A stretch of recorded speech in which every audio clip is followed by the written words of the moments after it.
pagkain ah. Matikman nga.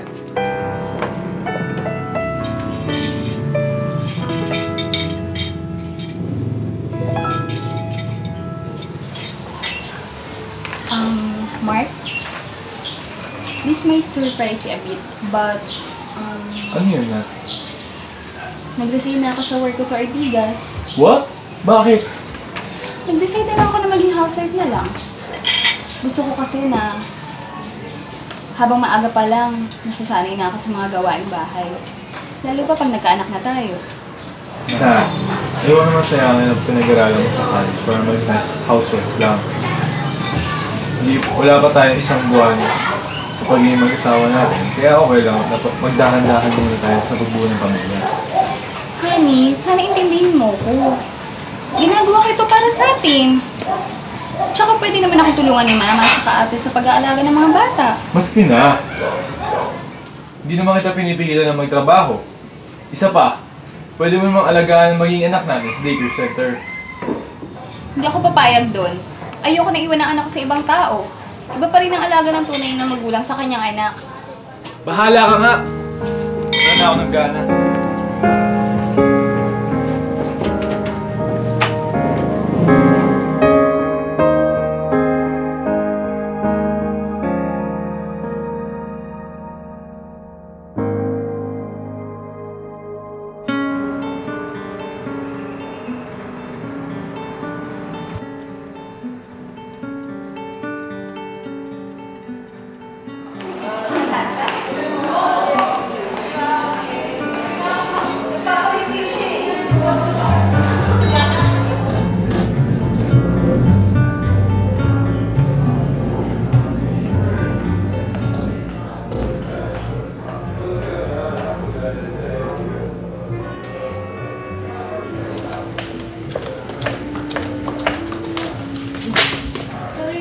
Sorry.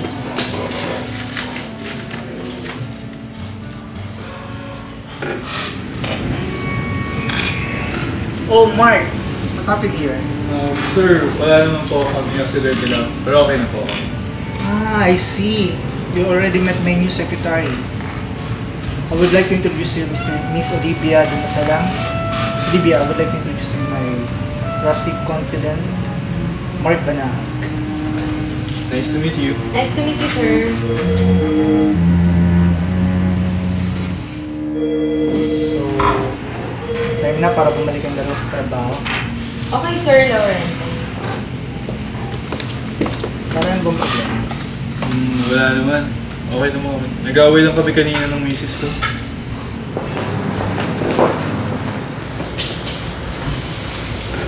Parang ba pinagawa niya?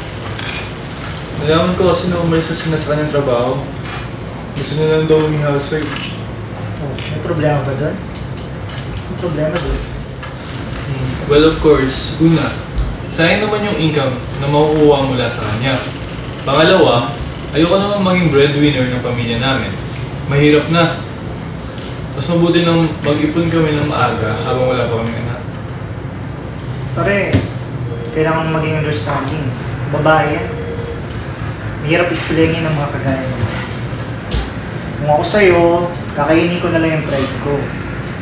Para sa kabubuti ng aming pamilya. Kasi kabubuti ng pamilya niyo.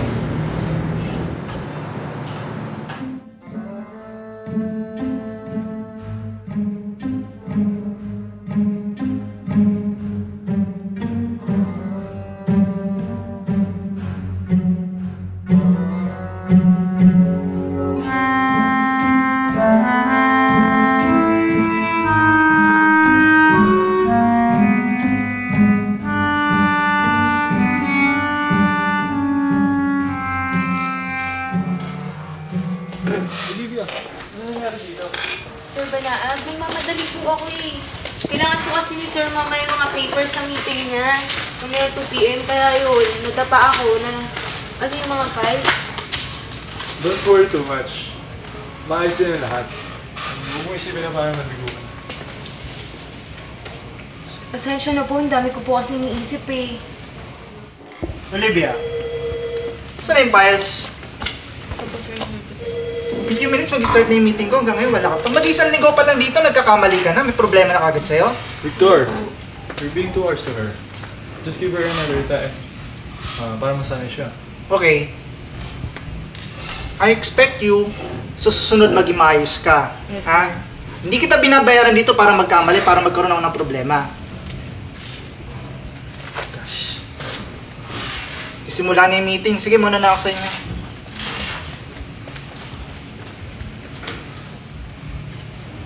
Mr. Banaat, I could not thank you enough. Thank you po talaga sa pag-depend sa akin kanina.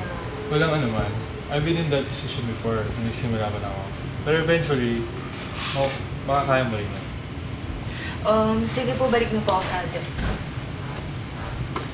Wait, Olivia. It's almost 12 noon. Sama mo din ako mag-lunch sa labas. Oh, really, sir? But you're my superior. Wala namang problema doon. It's just a lunch. Eh, kung ganun lang pala, eh di, sige po.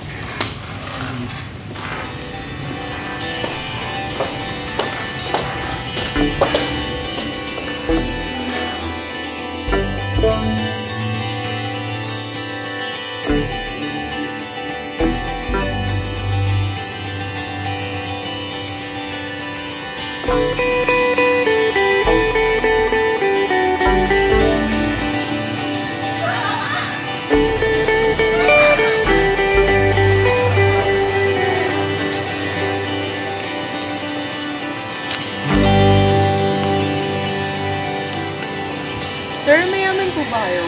Mukhang mamahalin yung restaurant na kinainan natin kanina. Hindi ah. Although I earn a lot, kasama lang siya sa mga perks na nakukuha ko pagdating sa pagiging department head ko. Pero pagdating sa salary ko, sakto lang sa paggas, sa mga gastos sa bahay.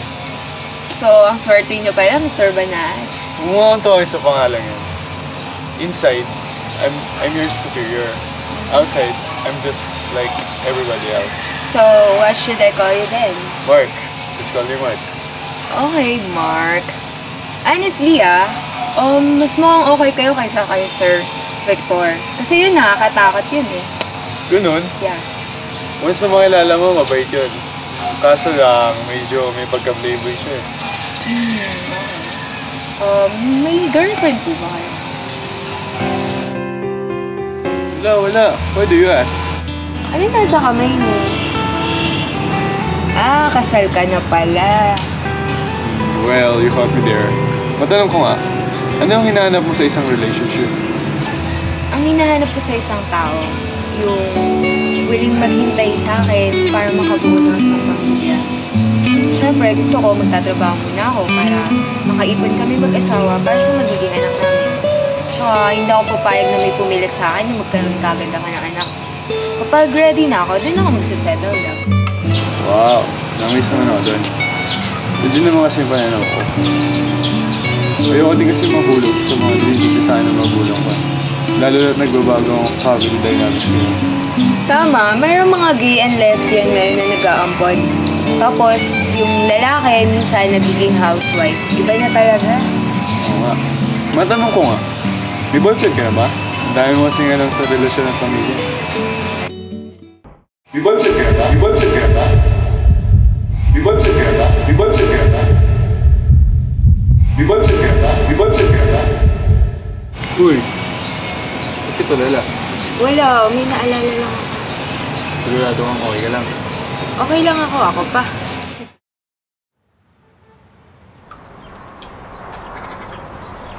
I'm sorry na sa mga inasal ko noong mga narang araw. Hindi ko sinasadyang masaktan ka. Talaga ba? It's just that I don't want to be an hindrance to you. That's all. Sayang kasi na nagtapos ka na may top honor sa college at may trabaho ka na malaki ang sinusweldo sa'yo. Sa hirap ng buhay ngayon, mas mabuting maging practical muna tayo. Naiintindihan kita, pero alam ko naman ang paraan ng Diyos para sa atin. Tsaka makakahanap tayo ng paraan para maibsaban yung mga problema natin. Sige, sigurado lahat naman may paraan. O nga pala, kamusta yung araw kanina? Okay naman. Ganun pa rin, wala naman nagbago. Okay.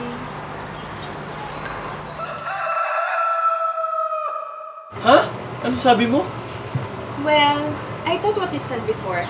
At iniisip ko na, what better way na mas mapapakanabangan ko yung pagka-business admin ko than selling our own business at home. Ano sa tingin mo? We could hardly pay our dues for renting this house from your parents. Saan ang makakakuha ng kapital para sa iniisip mong negosyo? Yung kumari ko, si Marie Chris, willing siya na pahiramin tayo ng pera para makapagsimula na rin tayo. Nat, alam mo na mahal kita. But when I told you that, I don't want you to end your career because of me. This is not what I had in mind. Oh, ikaw na nga ito nagsasabi sa akin na gusto mo akong maging independent at ito't ginagawa ko. But not like this.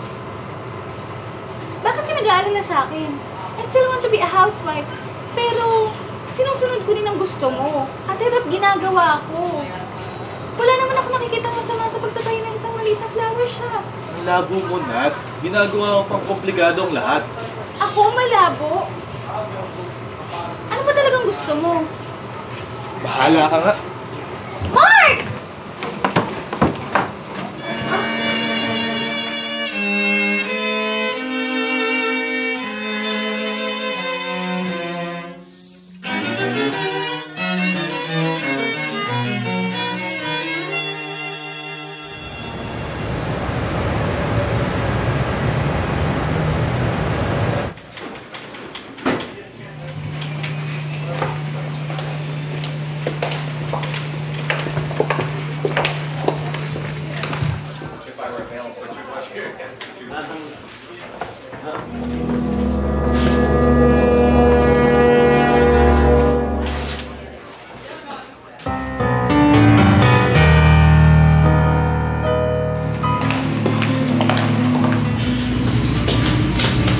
Olivia, pwede ba kasi na? Oh, sure. Go ahead.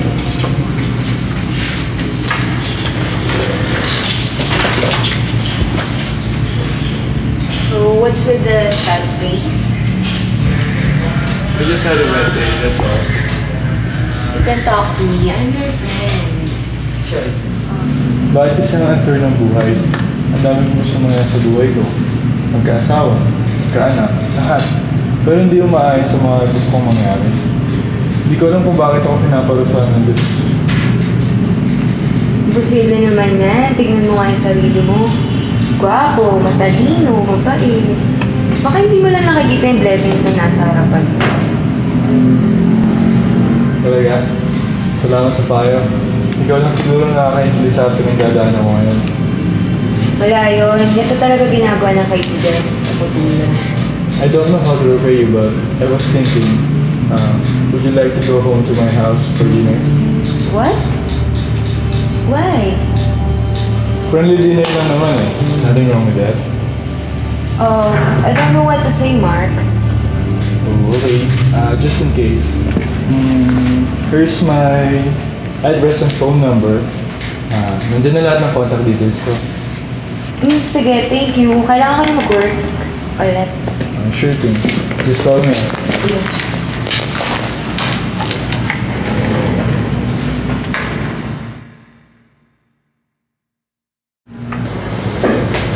Victor, natawag mo daw. Oh, Mark. Oh. Pare, tama ba yung nakikita ko? Ha? I thought the scene job is just nothing. But this, seriously. Wala yun. Ito talaga ginagawa ng kaibigan. I don't know how to repay you, but I was thinking, would you like to go home to my house for dinner? What? Why? Friendly dinner lang naman. Nothing wrong with that. Wala naman ako nakikita masama doon ah. What's wrong if i-imbitahin ko lang kumain siya sa labas? Ba't di mo tanongin yung sarili mo? Nara lang kayo. At least ako, di pumapatol sa taong may asawa. What were you thinking?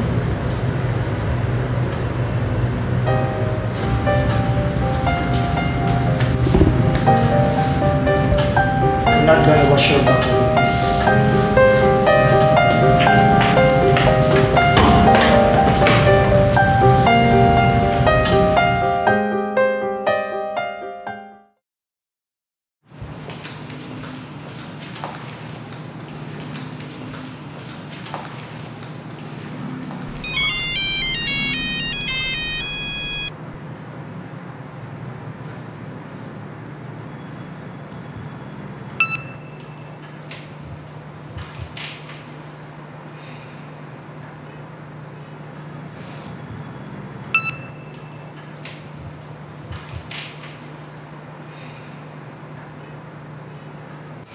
Wala. Why do you ask?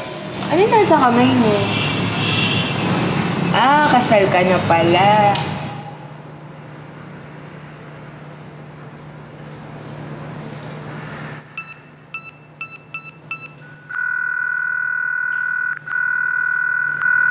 Hello, Mark. Yung about sa dinner, baka hindi ako makapunta. Kasi marami akong dapat gawin eh. Sige, pasensya na ha. Bye-bye.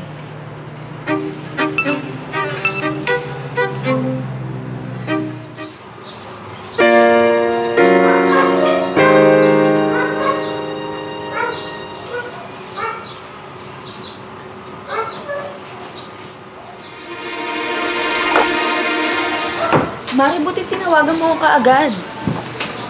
Kala ko kung ano nang nangyari sa iyo. Salamat. Kailangan ko rin na makakausap eh. Alam mo ba ni Mark ang tungkol dyan? Iniisip ko magtawagan siya sa telepono pero ano? Ang dami na nangyari sa amin recently. Napapadalas yung away namin. Ewan ko ba kung anong gusto niya? Binibigay ko naman lahat. Ano pagkagago rin pala yung asawa mo eh. Ewan ko ba kung bakit siya pang napili mong pakasalan sa dinami-dami ng mga gwapo dito sa mundo. Hindi ko alam yung gagawin ko kung wala siya. Malay mo, magbago siya. Once na malaman niyang buntis ka. Olivia, sandali lang. Mag-usap muna tayo. Mag-usap? Ano ako, tanga? Akala mo hindi ko alam binabalak mo? May asawa ka na, gagawin mo ako muher? Olivia! Magpapaliwanag ako! Olivia! Olivia! Kaya muna ako magpaliwanag. Dati, hindi ko alam kung anong nararamdaman ko. Pero ngayon, alam ko na. Mahal kita. Alam kong may nararamdaman ka rin sa akin. Handa ako isuko ko ang lahat. Makasama lang kita. Iiwan mo asawa mo? Nababaliw ka na ba? Oo, baliw na kung baliw. Wala akong pakialam. Ikaw lang nakakaintindi sa akin, Olivia. Ikaw lang. Mark, di kita maintindihan. Bitawan mo ako, nasasaktan ako. Mahal kita. Ito ang patunay ko.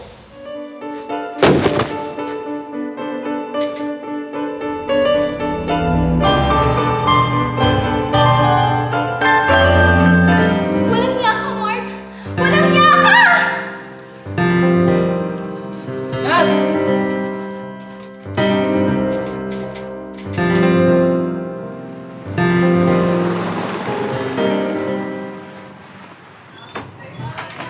Nat? What's this?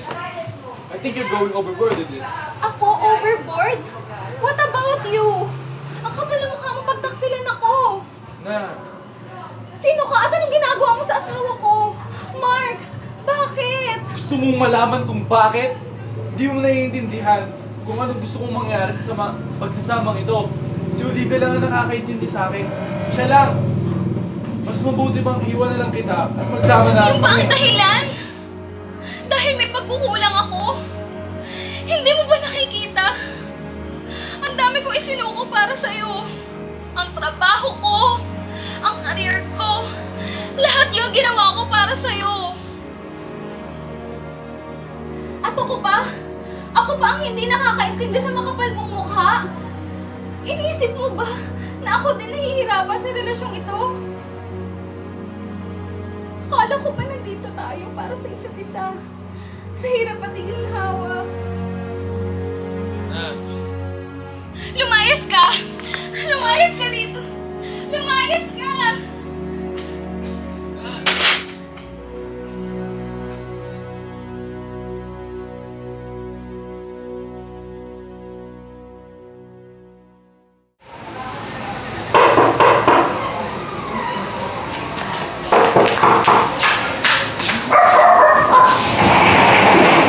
Mark, anong nangyari? Pidalayas ako ng sawa ko eh. Wala na ako yung matatagpuan kundi ikaw. Oh, wait, Mark. Please let me stay here for the night.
Olivia, mukhang malalim ang iniisip.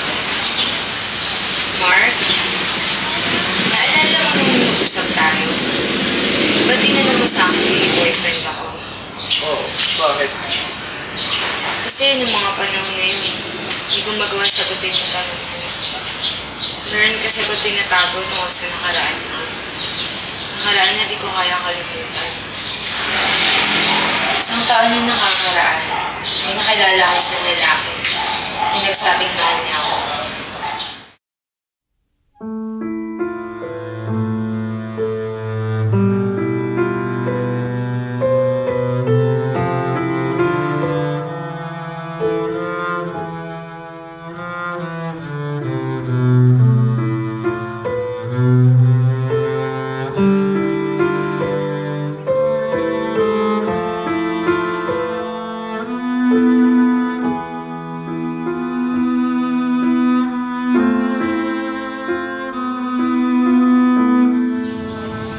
Higit sa kaalaman ko, may sikreto pala siyang tinatago sa akin.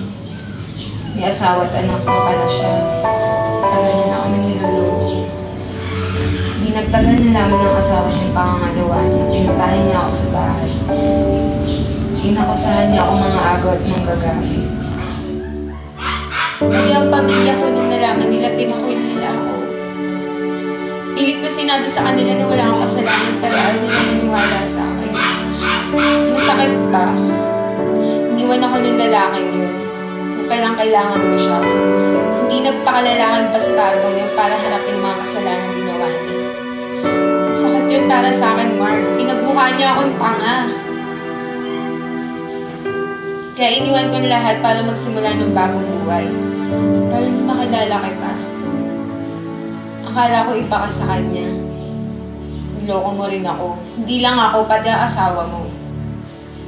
Para sa akin kabubuti ng lahat. Mas mabuti na wag na tayo magkita, Mark. Magre-resign na ako sa trabaho. Hindi ko inakala na ganun pala ang pinagdadaanan mo. Sana mapatawad mo ako, Olivia, sa naging kasalanan ko. Bakit mo pinakasalan si Nat? Alam ko, ikaw lang makakasagot ng tanong mo.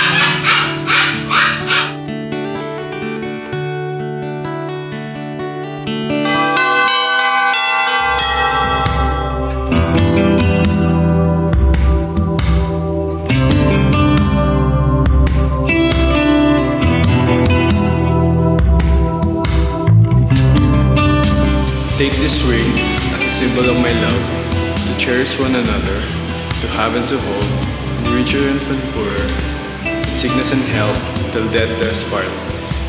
Take this ring as a symbol of my love, to cherish one another, to have and to hold, for richer and for poorer, in sickness and in health, till death do us part.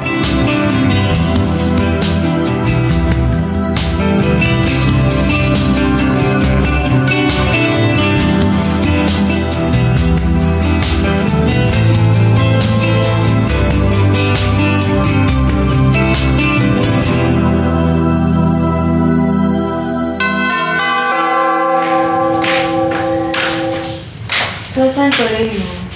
Saan? Siguro sa isang lugar na maaaring ko ng tagang balikan.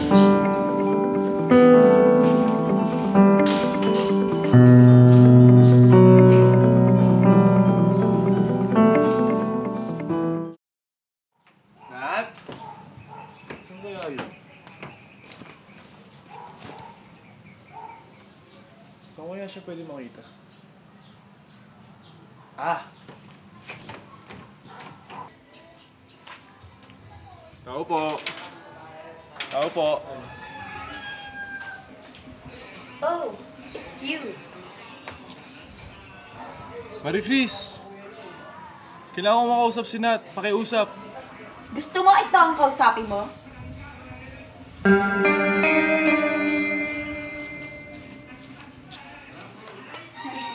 Okay lang.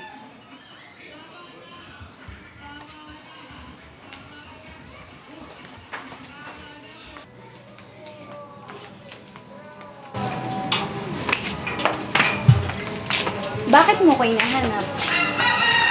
Nagkamali ako, Nat. Malaki ang naging kasalanan ko sa'yo. Hindi ko akalain na Sarili ko na lang aking iniisip. Naging makasarili ako. Nagkulang ako bilang asawa mo. Imbes na suportahan kita sa mga desisyon mo, pinipilit ko pa ang mga bagay na alam ko hindi mo gustuhan. Paano ng babae mo? Iiwan mo na lang din siya gaya ng pag-iwan mo sa akin. Walang kinalaman dito si Olivia. Nagsinungaling kasi yung dalawa. Maniwala ka. Siya pa ang nagpumilit na balikan kita. Dahil ayaw niya na maging siya ang dahilan ng ating paghiwalayan. At tama siya. Tama? Tinanong niya ako kung bakit kita pinakasalan. Hindi ko alam kung anong sagot ko. Pero ngayon, alam ko na. Mahal kita.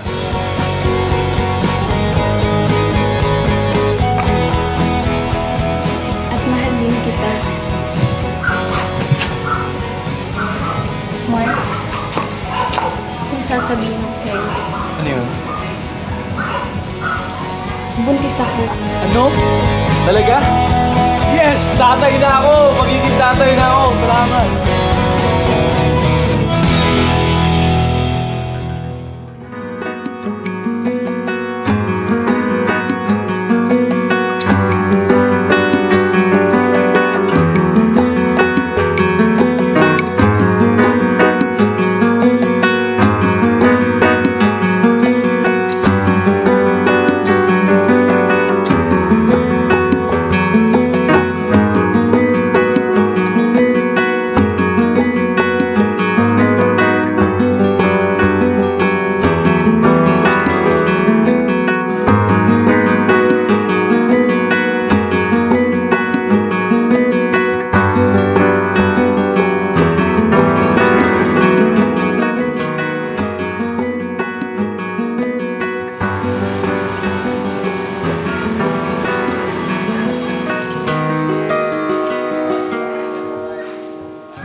Nat?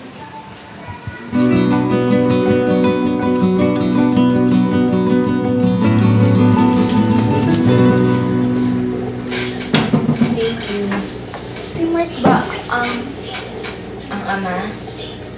Oo, si Mark. Pero wala akong balak gulay ng buhay mo. Bakit nandito ka? Gusto kong malaman mo na ayoko malaman ni Mark na may anak siya sa akin. Mas okay na hindi alam ng anak ko na may tatay siya. Bakit sinasabi mo sa akin yung mga yan? Malaki ang utang ko sa inyo ng mag-asawa.